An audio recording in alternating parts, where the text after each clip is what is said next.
Hallo ihr Lieben und damit herzlich willkommen zurück hier bei uns an der Oberen Mühle in Niederurf. Tja, wir sind hier immer noch mittendrin in unserem kleinen Sägeabenteuer. Wie ihr wisst, schneiden wir gerade das Holz, was dann diesen Sommer hoffentlich noch unser neues Wasserradgerinne geben wird. Wie ihr seht, der Anhänger ist schon ziemlich leer, denn ich war die letzten Tage auch unter der Woche ein bisschen fleißig. Ja, was hier so lustig neben mir rauscht, ist keine Sommerdusche, sondern unser Wasserradgerinne. Das ist ein bisschen leckgeschlagen und ich musste es auch schon ein bisschen unterstützen und unterbauen. Aber natürlich brauche ich das Wasser auf dem Rad und alles, was hier auf dem Weg zum Rad verloren geht, ist schlecht. Das gesamte Ständerwerk ist in einem ähnlich schlechten Zustand wie der tragende Balken und von daher werde ich das komplette Gerinne austauschen. Ja, in den letzten Teilen habe ich euch schon mitgenommen. Ich habe euch unsere Blockbandsäge vorgestellt. Wir haben unseren Rückenwagen benutzt. Hier lagen, ich glaube, so zwischen 13 und 15 4 Meter langen Eichenholzstämmen. Viel davon ist nicht mehr übrig. Das ist schon zum größten Teil zu Balken und Brettern geworden. Hier sieht man die Ausbeute. Es sollten jetzt so etwa 25 Quadratmeter Eichendielen, 25 stark und zwischen 20 und 23 cm breit geworden sein. Wir haben einiges an Balken gesägt. Das hier soll ein neuer tragender Balken werden. Das ist quasi der Nachfolger von dem, der gebrochen ist, den wir uns eben angeschaut haben. Hier erlebt man natürlich auch so manche Überraschungen. Das war eigentlich ein von außen sehr gut aussehender Holzstamm. Als ich ihn aufgesägt habe, sieht man hier, ist aber schon an manchen Stellen ein bisschen Fäulnis eingezogen. Eigentlich sollte das der zweite tragende Balken werden, aber in dem Zustand möchte ich den nur ungern verwenden, denn ja, der wird natürlich rauen Bedingungen ausgesetzt sein, dann sein restliches Leben. Und wenn ich den hier schon so vorgeschädigt einbaue, dann kann man sich ausmalen, dass die Haltbarkeit natürlich dolle beschränkt sein wird. Deswegen hatte ich mich dann kurzerhand entschlossen, nochmal neuen zu sägen. Zum Glück hatte ich noch Holz, was dafür geeignet war. Das ist jetzt geworden. Auch ein richtig schöner Balken. Damit habe ich jetzt zwei gleichwertige Balken. Die sind ungefähr 20 auf 20. Vielleicht sogar ein klein bisschen mehr. Super schwer. Die muss ich natürlich dann mit dem Rückenwagen und Bagger bewegen. Was man hier sieht, das sind Balken, die dann für das stehende Ständerwerk dienen sollen. Das sind 4 Stück. Die sind jetzt unterschiedlich lang. Das hat den Grund, weil ich natürlich gucken musste, die Stämme, ich habe aus den besten Stämmen erstmal Bretter gesägt und diese Balken gesägt, die langen Balken. Und die Stämme, die nicht so gut waren, die habe ich dann, ja, wenn die irgendwo einen Bogen gemacht haben, dann habe ich die geschnitten und habe dann versucht, möglichst lange Stücke zu gewinnen. Wenn man natürlich ein längeres Stück gewinnt, dann gewinnt man auf der anderen Seite ein etwas kürzeres Stück. Die müssen im Endeffekt nur so, keine Ahnung, 1,30 Meter lang sein, 1,40 Meter lang sein. Die sind jetzt alle so um 2 Meter bis 2,50 Meter lang. Das heißt also, die sind ausreichend lang. Die kann ich mir dann noch ein bisschen zuschneiden, da hier diese Schnittflächen auch nicht so ganz eben sind. Das kommt dann aber dann beim Gerinnebauen dran. Jetzt gilt es ja erstmal, Rohstoffe zu generieren. Wenn man sich sein eigenes Bauholz sägt, dann kommt natürlich nicht nur astreines, besäumtes Material bei raus. Hier zum Beispiel haben wir ein Brett, was hier noch so ein bisschen Splintholzanteil hat, aber manche haben auch Baumkante. Das ist aber kein Problem, denn das kommt jetzt im nächsten Zug hoch bei uns auf dem Schollenboden. Da lege ich das schön aus. Da kann das trocknen. Die sind alle so um die 2,5 cm stark. Das heißt, in etwa 2,5 Jahren kann ich die einsetzen und kann die dann für meinen Bau verwenden. Ich habe immer ein bisschen Holz schon auf der Scheune eingelagert. Das heißt, da kann ich jetzt was rausnehmen. Jetzt lege ich Neues dazu und so habe ich dann immer so einen Kreislauf, aus dem ich schöpfen kann. Wobei, ich muss natürlich sagen, jetzt habe ich so viel Eichenholz. Ich glaube, jetzt brauche ich die nächsten Jahre erstmal kein Eichenholz mehr einsägen, denn das wird schon bald mehr Eichenholz sein, als ich für meinen ganzen Bau hier gebrauchen kann. Aber es ist einfach richtig klasse, wenn man irgendwie eine Fensterbank bauen will oder eine Bekleidung für eine Tür und so und geht einfach in die Scheune, holt sich sein abgelagertes Rohmaterial raus. Was Ähnliches habe ich auch mit Fichtenholz gemacht, falls ihr das Video noch nicht gesehen habt. Da haben Marcel und ich, wir haben eine richtig große Sägeaktion gemacht und haben uns jede Menge Fichtenholz hingelegt. Das habe ich mir damals, als ich noch einen Baukran hatte, alles oben auf dem Dachboden aufgesetzt und ja, habe ich jetzt mein eigenes kleines Baustofflager. Da kann ich immer hingehen, wenn ich eine Latte oder ein Brett brauche und es mir rausholen. Die sind schon trocken, die hier leider noch nicht. Heute würde ich ganz gerne weitermachen. Wenn ihr die letzten Videos gesehen habt, dann habt ihr gesehen, wie viel Holz das waren. Wirklich irgendwie zwischen 13 und 15 von solchen Stämmen, teilweise auch noch dicker. Das ist das, was übrig ist. Ein Baumstamm liegt noch auf dem Schlepper und ein halber auf dem Sägewerk. Ich war jetzt unter der Woche schon mal ein bisschen fleißig, aber das muss ich auch sein. Denn zum einen geht es ja natürlich darum, Bauholz zu generieren für unser Wasserradgerinne, aber hier sieht man schon, es hat auch ein bisschen Brennholz gegeben. Das heißt, das sind all die Schwarten, all das Zeug, was ich nicht gebrauchen konnte und zum Bauholz nichts taugt. Und das wird dann nochmal aufgesägt werden zu Brennholz. Es war auch, sage ich mal, ein Stamm dabei, der war so krumm, dass ich mir gedacht habe, es macht auch keinen Sinn, den aufzusägen. Zudem hatte der noch jede Menge Äste, deswegen habe ich mich dann kurzerhand entschieden, den klein zu sägen. Das sind jetzt 50 cm Abschnitte. Die kommen dann hier auf unseren Holzspalter, da machen wir Brennholz von. Das stapel ich dann bei uns auf dem Holzpolter auf. Ja, das ist unser Brennholzpolter. Da haben wir ja hier diese große Pappel. Das war ein Baum von 30 Metern und 1,10 Meter Stammdurchmesser. Damit haben wir uns jetzt Anfang des Jahres auch schon mal beschäftigt. Aber das Eichenholz, das passt hier noch mal ganz gut dazu. Es ist ja ein schöner Energiemix zwischen Pappel und Eiche. Das gibt dann wahrscheinlich in Summe Fichtenholz vom Brennwert. Aber bevor wir jetzt schon an Brennholz denken können und am Brennholz aufsetzen, gibt es natürlich noch ein bisschen was zu tun. Ich war natürlich schon ein bisschen fleißig und wie ihr gesehen habt, ich habe alle Balken fertig, die wir für unser Wasserradgerinne brauchen. Ich habe alle Bretter fertig, die wir für unser Wasserradgerinne brauchen. Und das hier, das ist ja Material, was auf die Scheune kommt zum Einlagern und zum Trocknen. Das ist aber vornehmlich 25 mm stark.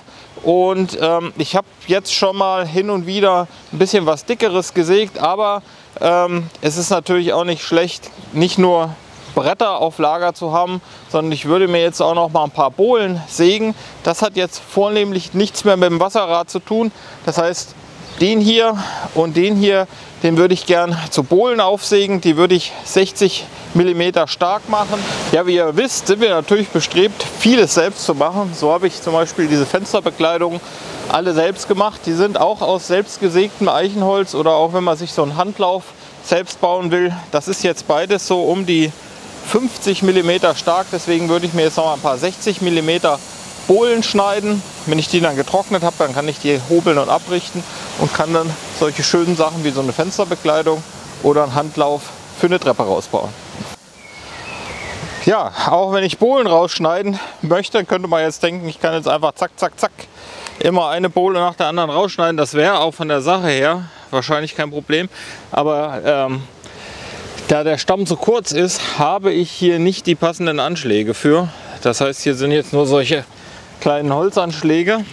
Ich mache die ganz gern aus Holz. Tatsächlich, weil wenn ich mit der Säge reinsäge, das ist dann nicht so schlimm.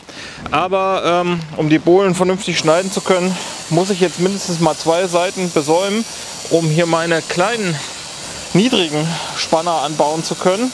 Und dafür brauche ich eine besäumte Seite, wo die anlegen können. Und daher muss ich jetzt den einfach noch einmal drehen. Noch mal ein paar Bretter oben abnehmen und dann muss ich ihn noch mal drehen und dann kann ich anfangen Bohlen zu schneiden. Komplett eckig werde ich ihn nicht schneiden, weil das ist manchmal ein bisschen schade. Durch das Besäumen verliert man natürlich auch ein bisschen Holz, was man nutzen könnte. Man braucht ja nicht immer so ein ganz langes Brett und wenn man dann halt mal ein kürzeres Brett braucht, aber dafür ein bisschen breiter, dann ist die Chance, dass man das beim unbesäumten Brett bekommt, höher als bei einem besäumten Brett. Auf der anderen Seite ist natürlich hier dieser ganze Mürmel und Dreck weg, wenn man es besäumt hat, was natürlich auch nicht schlecht ist. Aber hier würde ich mich jetzt tatsächlich dafür entscheiden, den auf zwei Seiten zu besäumen und dann einfach ratz runterschneiden. Und so ähnlich würde ich das hier bei dem auch machen.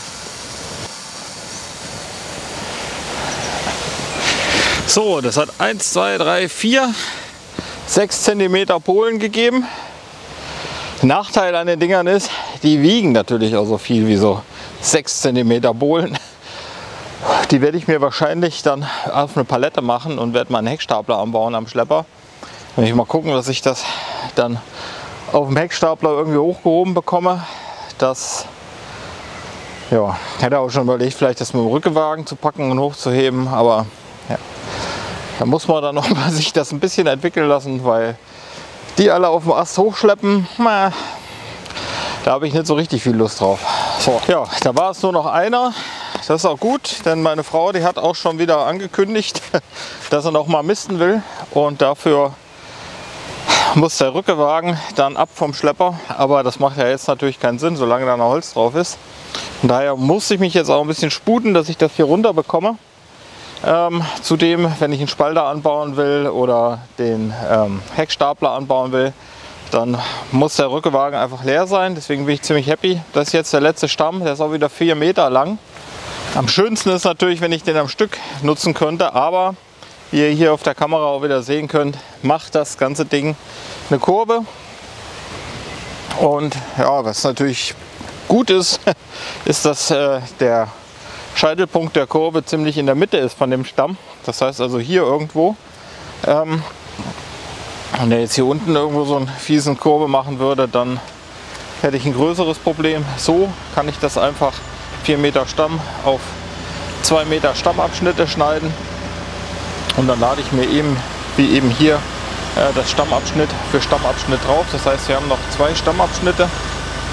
Ich denke, einen werde ich noch zu 6 cm Bohlen verarbeiten und einen werde ich mir vielleicht auch mal so auf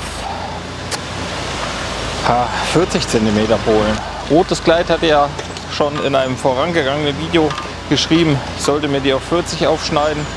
Und ich glaube, damit hat er auch nicht so ganz unrecht, denn mit 40 kann man doch auch schon relativ viel anfangen, gerade wenn man irgendwie mal eine 30er Platte haben will. Sieht ja dann auch schön aus. Dann ist 40 mm gutes Ausgangsmaterial, dann kann ich das schön abrichten. Und es braucht auch nicht gar so lange zum Trocknen. Die 60 mm starken Bohlen, die brauchen ja dann mindestens mal 6 Jahre, um zu trocknen. Und wenn ich einen 40er Bohlen schneide, dann brauchen die nur 4 Jahre. Das heißt, ich habe 2 Jahre eher was von dem Holz. Und von daher, ja, schneide ich sie doch am besten auf 0,5. Dann kann ich sie schon gleich im Winter nutzen. Nein, Scherzchen. Ja, irgendwas 30, 40, so würde ich mir auch noch mal gern ein kleines Materiallager schneiden. Je mehr verschiedene Sorten man nachher hat in seinem kleinen privaten Baustoffholzlager, desto besser ist es natürlich, denn man greift ja immer mal nach irgendwie einem bestimmten Brettstärke. Ne? Das ist, man braucht ja nicht nur immer 25 mm. Fensterbank sieht natürlich auch schön aus, wenn die mal 40 mm hat. Ne? Oder wir haben schon Tischplatten haben wir selbst gemacht. Oder Türbekleidung, was auch immer kommt, kann man dann hier aus dem Holz machen. Und wenn man halt ein paar verschiedene Stärken dann in seinem Vorratslager hat, da ist man einfach generell flexibler. Greift man mal hier nach, greift man mal da nach. Und am Ende hat man dann von jeder Sorte mal was liegen. Und schön ist natürlich, wenn man noch verschiedene Hölzer hat. Wobei ich echt muss sagen, ich bin ein Eichenholz-Fan. Also wir haben ja auch Buche, da könnte mir auch von unserem Buchenbrennholz mal was aufschneiden. Ich hätte mir auch schon mal Birke aufgeschnitten, aber was ich noch ganz schön finde, ist Kiefer, weil das ja einfach eine tolle Maserung hat. Nussbaum ist natürlich auch richtig schön, hier so Walnussbaum und so. Aber Walnussbaum habe ich nicht. Mein Vater, der hat mich vorhin angerufen, der hat gesagt, er ist gerade am Wald am machen. Seinem Knie geht es übrigens besser. Und der hat eine Robinie gefällt oder beziehungsweise war eine Robinie umgefallen. Er hat gesagt, soll ich die ins Brennholz machen? Die hat so 30 cm Durchmesser. Oder willst du die zum Sägen haben? Und das ist irgendwie 7 Meter lang. Dann habe ich gesagt, ja, auf jeden Fall, da würde ich mich freuen. Die können wir auf jeden Fall zum Sägen nehmen. Die würde ich mir dann auch zeitnah irgendwie mal hierher holen und dann hier auch noch mal aufsägen. Denn wenn ich das Wasserrad baue, Ja, jedes Rubinienbrett, was ich da verwenden kann, ist natürlich zukunftsmäßig gut investiertes Holz, denn Rubinienholz ist unheimlich wetterbeständig. Also es ist auch kein Vergleich mit Eichenholz. Es ist ja ein heimisches Holz, was schon unheimlich wetterbeständig ist. Aber Rubinienholz ist einfach um ein Vielfaches beständiger als Eichenholz. Aber wie gesagt, ich hätte mir ja aus unserem Wald ein paar Bäume aufschneiden können, aber die hätte ich dann alle fällen müssen, rücken müssen. Das Eichenholz, das hatte ich jetzt hier. Und ich gehe jetzt einfach mal davon aus, dass wenn ich so ein bisschen konstruktiven Holzschutz jetzt einfließen lasse, ich habe ja jetzt auch schon ein bisschen mehr Erfahrung, was das Wasserrad angeht. Das heißt, ich werde so ein bisschen leicht anders konstruieren und dann frisches Eichenholz nehmen. Wir hatten ja gesagt, dass der Gerbsäureanteil bei Eichenholz über die Jahre zurückgeht. Und da ich historisches Eichenholz genommen habe, was unter Umständen vielleicht schon viele 100 Jahre alt war, war da wahrscheinlich nicht mehr so gar viel Gerbsäure drin. Und das ist ja das, was das Eichenholz dann unempfindlich macht gegen Schädlinge, Pilze etc., Bakterien. Und ja, wenn das weg ist, dann freut sich natürlich die Natur, das abbauen zu dürfen. Und dadurch, dass ich jetzt frisches Eichenholz nehme und also nach bestem Wissen und Gewissen makelloses Eichenholz, weil da kannst du natürlich auch noch optisch beurteilen. Also wenn ich keine Fäulnisstellen oder Splint dran sehe, dann gehe ich einfach davon aus, dass es in Ordnung ist. Und hoffe natürlich dann auch, dass das Gerinne dann beständiger ist als das, was ich jetzt hatte. Das letzte Gerinne, das hat jetzt etwa 12 Jahre gehalten. Und ja, wenn das nächste 30 Jahre hält, ja, dann kann sich der nächste Generation mit einem neuen Wasserradgerinne befassen. Dann ist es vielleicht nicht mehr meine Aufgabe. Denn ich kratze ja jetzt auch schon an den 50 und nochmal 30 Jahre drauf, dann habe ich keine Lust mehr auf Wasserkraft. Dann habe ich Lust auf Rollator oder auf Erdkiste, keine Ahnung. Ja. Von daher machen wir das mal so. Tja, Lieben, das war ein schönes Stück Arbeit. Aber dafür hat es auch eine schöne Menge Holz gegeben. Wir haben hier 1, 2, 3, 4, 5, 6, 7, 8, 9. 9 mal 60 mm und 1, 2, 3, 4, 5, 6, 7 mal 40 mm und ja, 1, 2, 3 ganz viele mal 250 mm. Quatsch, 25 mm stark.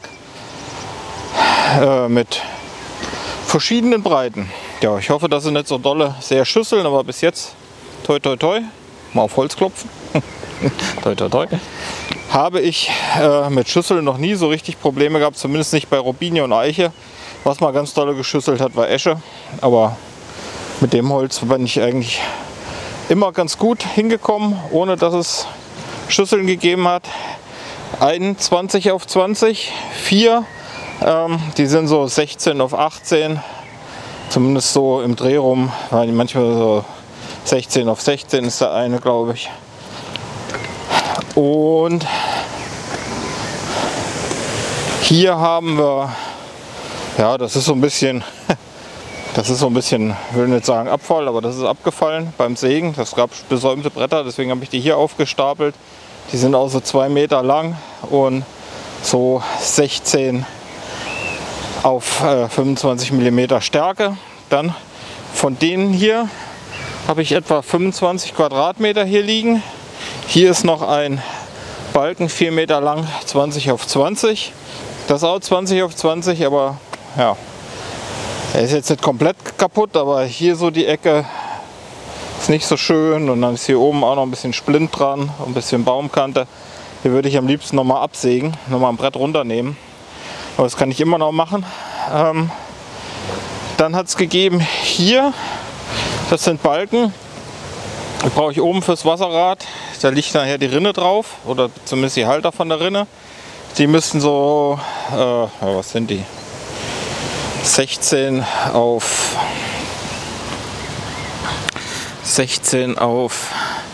10, ja, 16 auf 10. Hier habe ich nochmal 10 auf 10 oder 10 auf 12, 2 Stück. Und ja, aus so einem Zeug würde ich dann die die Zwischenleger machen, die dann zwischen das aufgestapelte Holz kommen. Gehe ich über die Bandsäge, schneide mir das in Streifen und dann kann ich das hier so dazwischen legen. Wir haben dann immer die gleiche Dicke auf 25 mm und dafür ist das Holz langweg gut.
Tja, was soll ich sagen?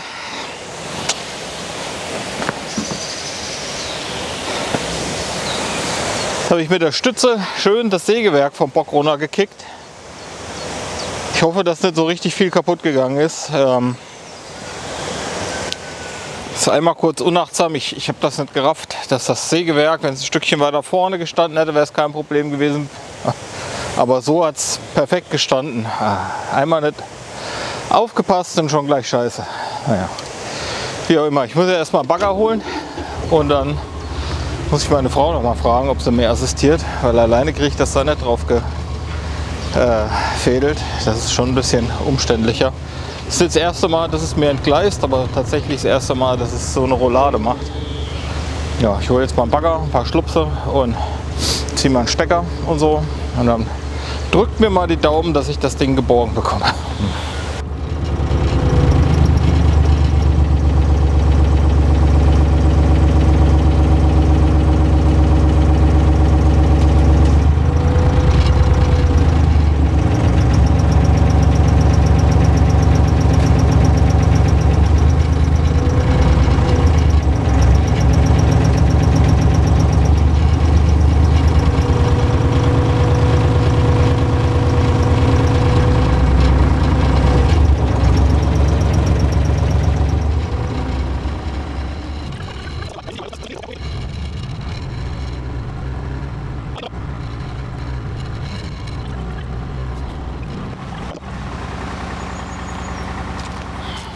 Dankeschön.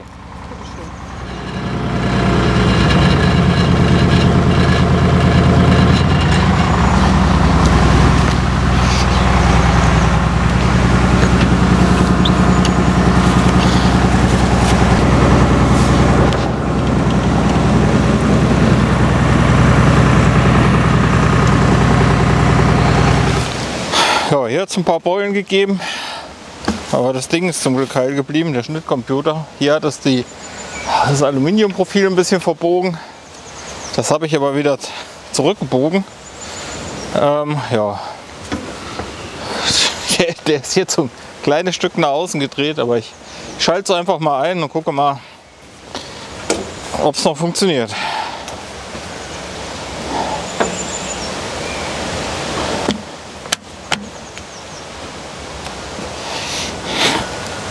Tut sich schon mal nichts.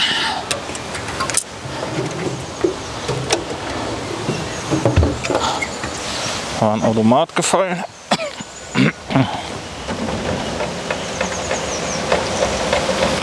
Ja, man sieht es wahrscheinlich auf der Kamera nicht, weil das irgendwie... Also ich kann hier ganz normal eine Zahl lesen, aber ich weiß, wenn ich es abfilme, dann sieht das alles aus, als wenn es nur blinken würde. Das hat irgendwas mit den Frequenzen zu tun, keine Ahnung. Auf jeden Fall, das scheint schon mal zu funktionieren. Das heißt also, der Höhengeber, der ist noch online.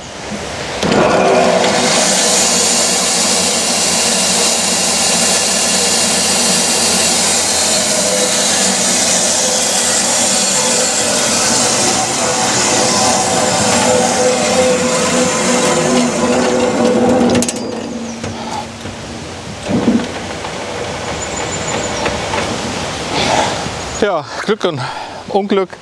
Meine Frau kommt auch mal wieder ein bisschen in die Übung. Mit der habe ich ja hier früher, bevor ich YouTube gemacht habe, ach, ich weiß gar nicht, was wir an Abenteuer erlebt haben hier. Da war sie immer meine Kranfahrerin. Damals hatte ich ja noch keine Kranfernbedienung und die ist immer gefahren. Bin junger Gott. Und mein Speisgirl war sie auch. Also er hat ja tonnenweise hier Speis gemacht mit der Mischmaschine. Und dann hatte sie 10. Klasse, ist ja Lehrerin, hatte sie eine Schulklasse und hat mit den Jungs Armdrücken gemacht. Und die wollten natürlich zeigen, 10. Klasse, pubertierende Jungs, wie sie meine Frau dann im Armdrücken besiegen. Und ich glaube, es gab keinen, der es geschafft hat. Überhaupt keinen. Da gab es nur lange Gesichter und Grinsen auf dem Gesicht von meiner Frau. Und natürlich ein Mann, der darauf auch ein bisschen stolz war.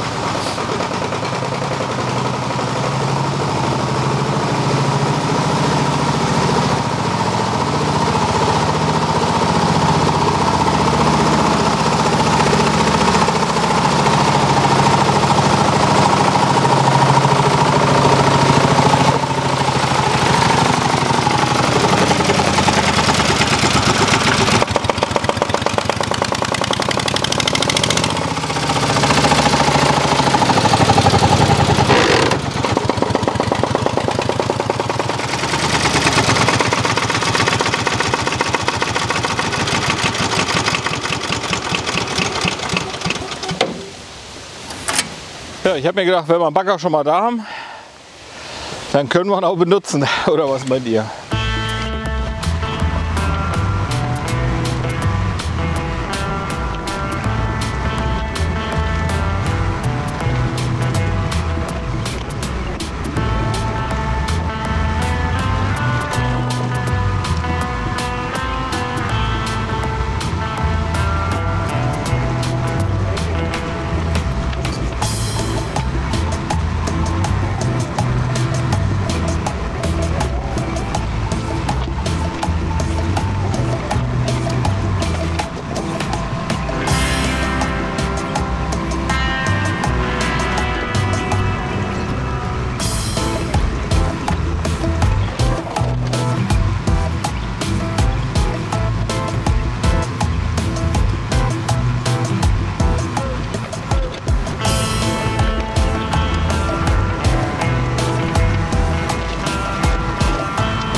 Ja, das war ja angekündigt. Es soll heute noch richtig Unwetter geben. Und es geht gerade los. Was soll ich sagen? Ich kriege gerade Baustopp durch eine höhere Instanz. Ich wollte das eigentlich noch richtig sauber machen, aber das machen wir dann beim nächsten Mal. Ich muss jetzt ein bisschen Hurry-up machen und sehen, dass ich den Dumper noch unter Dach bekomme, sonst ist der Pitch nass. Von daher, ich freue mich, dass ihr dabei gewesen seid. Ich hoffe, es hat euch auch ein bisschen gefallen. Und ja, würde mich auch freuen, wenn ihr beim nächsten Mal wieder mit dabei seid. Hier gibt es ja immer spannende Abenteuer. Wenn der René mal wieder sein Blockbandsägewerk vom Bock haut und seine Frau ihn retten muss. Von daher, habt eine schöne Zeit, passt auf euch auf, haut nicht euer Sägewerk vom Bock und schreibt mir mal in die Kommentare, ob ihr auch schon mal mit dem Bagger eure Sägespäne wegmachen musstet, weil ihr so viel davon produziert habt. Bis dahin, macht's gut, ich muss Gas geben, sonst bin ich pudelnass. Bis dann, ciao, tschüss, ciao.